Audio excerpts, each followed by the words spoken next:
So, here we are in Winchester once again, New Year's Day 2024. Do you know, we've been doing this for almost 40 years and there are no stagecoach buses on service today, so the King Alfred buses have rule of the road and we're out to provide rides through the day across our usual network with our old favourite buses, not the least of which is 104. This is the bus that started it all. This is the vehicle which was first bought out of service in 1981, more than 40 years ago, extraordinary to think. And it's been featuring in running days all the way through. And today it's off to Sparsholt and it'll be running to Sparsholt and Osselbury and places like that. It's old haunts. And what we're doing, of course, is recreating the routes of the old King Alfred motor services so that people can remember, or if they didn't know in the first place, understand what it was like to ride around the city in the 1960s, even 70s, even 50s I suppose, on the old King Alfred buses. So tickets, waybills, running cards, drivers, conductors, all the usual things, all the paraphernalia that come with running a bus service. It's still early at the moment, it's about 9:30 in the morning and we're just starting to get underway and get things moving. So let's see how we get on. It's not raining yet, but who knows what will happen during the rest of the day. Anyway, we're here, we're going to have some fun and hopefully it'll be an enjoyable day for everybody.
Well, here we are, standing in front of the very first vehicle in our collection.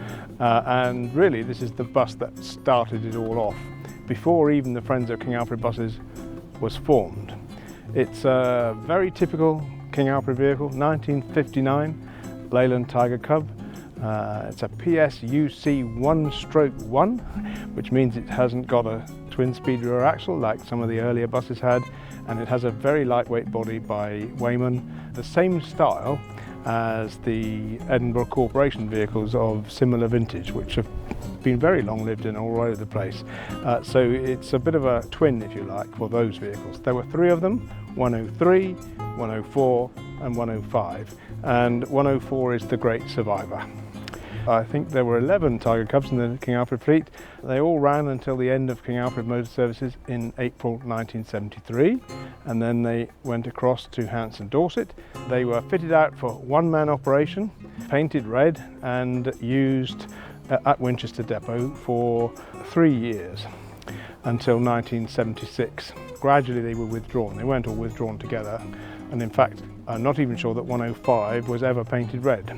But 104 lasted until the end of 1975 into 76. Then it was sold to a dealer called Martins of Middlewich. They handled a lot of Hanson Dorset disposals at the time. Their yard used to be full of Hanson Dorset and other NBC subsidiary vehicles. But 104 went there, and Martins were a dealer, so they were selling on. They weren't scrapping, and they were selling on to other operators. And this bus, along with another King Alfred vehicle, WCG 855, a dual-purpose Tiger Cub, was bought by Samuel Einan and Sons of Trimsaran near Kidwelly in South Wales. That's a bit, if you look at the map, a bit to the west of Llanelli. And there it became part of the local fleet. Einan's had a network of services around Kidwelly, Buryport, Llanelli, Carmarthen, Pontybarum, both stage carriage and schools and so on. So it was a valued part of the fleet. In 1978, I was a young trainee with the National Bus Company, and I was sent to work with the South Wales Transport Company based in Swansea, which is not far from Llanelli. During that time, early part of 1981, I spotted 104 driving on the route somewhere near Llanelli. I said to somebody, "Gosh, that's a King Alfred bus, isn't that exciting?" And then I was sitting in my office in Swansea, the door opened, bang, in walked our trade union representative from Llanelli. "Mr. Freeman," he said, "that bus you talked about is for sale. £600, but you have to get onto them today." Now, £600 to a young trainee manager was, who didn't have any money at all, was quite a tall order. But the thought of this bus made me decide there and then, really, that it was a candidate to be saved. And I had a little experience of looking after buses, old buses, belonging to my friend and fellow King Alfred enthusiast, Robert Jowett, whose buses are much more exotic than 104, being pre-war Paris buses. And my thinking was, if he could do it, I could do it. So the phone call was made. I rang up Mr. Einan and I said, okay, I'm interested in buying it. And so for £600, it became my bus. And along I went to their yard in Trimsaran. It was a dirty, badly surfaced yard full of old buses of various kinds. They were red and cream, they were. But anyway, my eyes were on the King Alfred bus. And it was complete. It had oil in the water and water in the oil, conversely, which was a sort of grey mush. Wasn't a good sign. Also, it wasn't possible to select first and second gears on the selector, only third and fourth, and it was missing a seat. But it did have a live Class 6 MOT, amazingly. I don't know how it got that. But anyway, the job was to collect it and take it to South Wales Transport Depot in Gorsainon, which is east of Llanelli and where I happened to be working at the time. We drove the bus to Gorsainon and that was the start of it.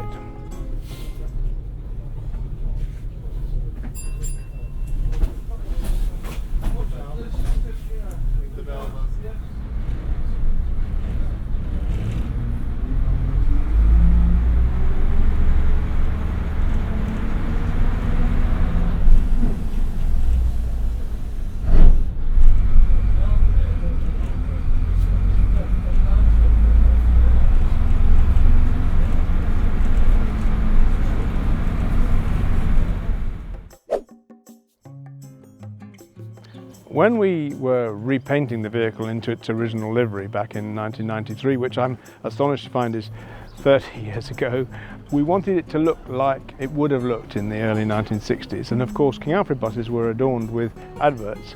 Both national advertisers and local advertisers used the sides of King Alfred buses to tell people about what they were doing. And this bus we thought we'd try and make it as original as we could. 104 did feature the Westgate Colour Centre, and if you look behind me you can see that we were able to go to the Westgate Colour Centre in Upper High Street, tell them that we'd got a bus that had their advert on, and show them a picture of it, and would they be prepared to assist us in funding the creation of this advert. Very little benefit to them really, but they were happy to oblige with their help to make sure that the design was right and everything. This advert was created as you see it.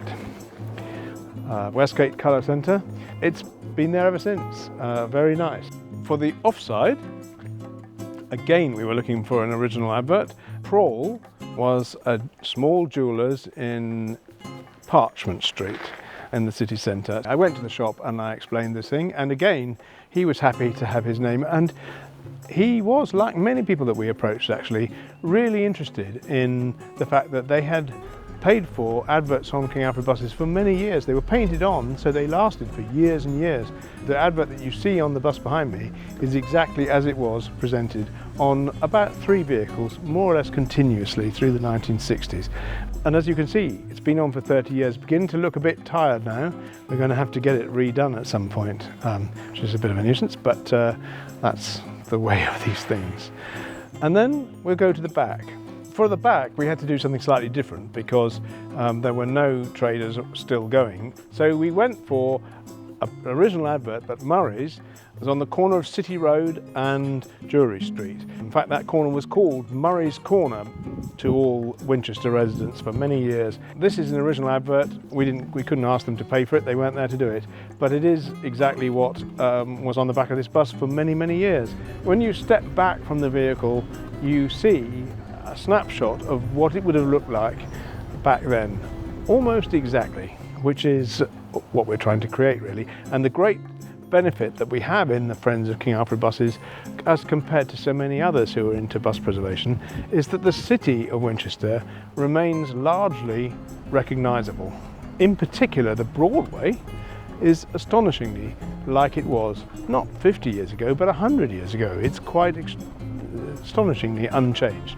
And so our buses, 50, 60, 70 years old if you like, are also part of that. So we're very lucky that we can recreate history in this way.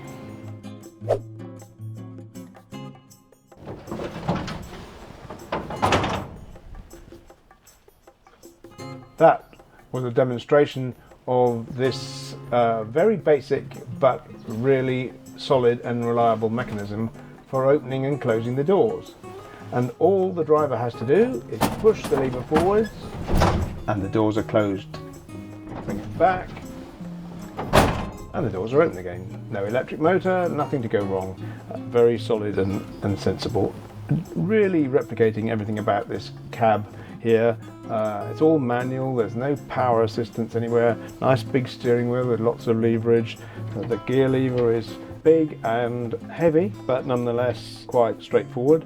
It has 3 pedals, the clutch pedal on the left, the brake pedal, and here the throttle.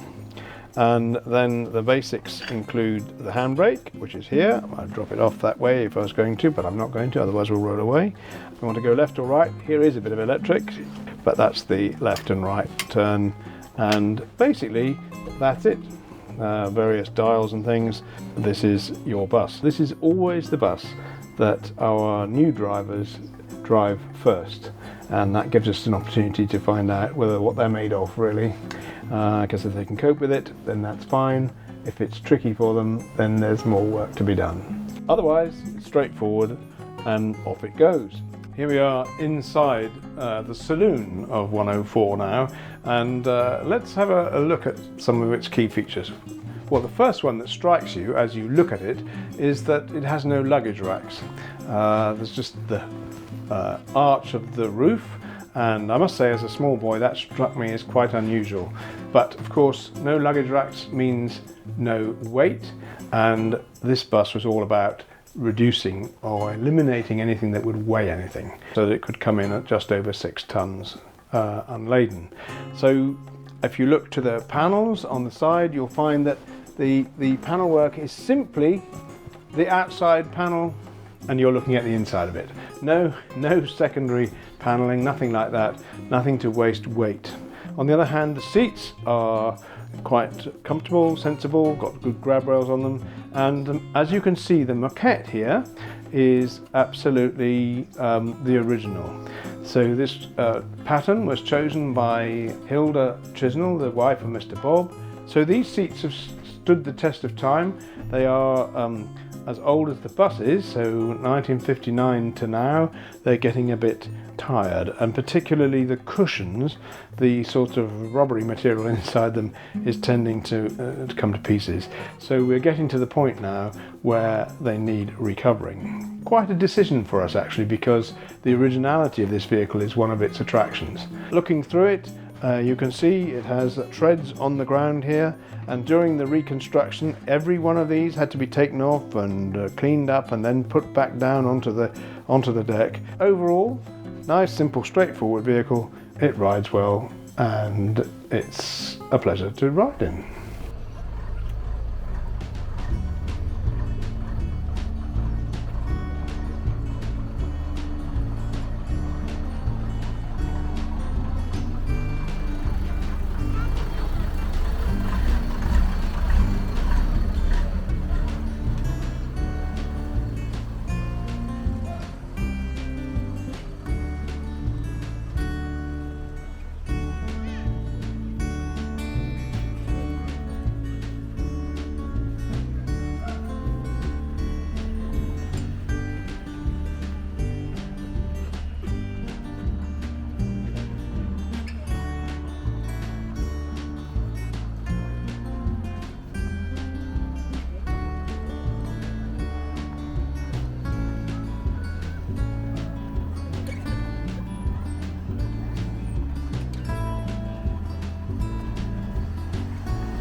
So here we are, it's New Year's Day evening, about 4:30.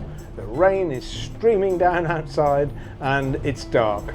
But it's the end of a most successful day. We've had a real bonanza in terms of numbers of visitors and happy faces and full buses.